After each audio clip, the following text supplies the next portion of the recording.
Né? Eu sou a prova viva de um milagre, né? Um cara que consegue trabalhar tantos anos na televisão, entendeu? E fui ficando bonito, né? Olha como é que eu tomo água.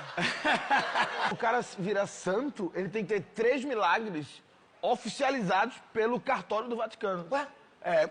E aí se for um só, se o cara fez água, Fanta, a galera diz, não importa. Você é só David Blaine, tem que fazer 3.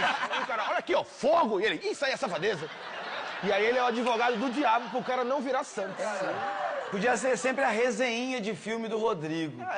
Era um quadro legal da gente adotar aqui. Você sempre pega e reduz o filme em uma linha, tipo Titanic. Uma véia que não valoriza joias. Saúde mental, veio pra ficar ou é moda passageira, Nando? 3 coisas que é moda passageira, que é saúde mental, calça baixa e paleta mexicana. 3 coisas que já era, ficou pra trás, mano. Quem tá com saúde mental hoje em dia tá errado.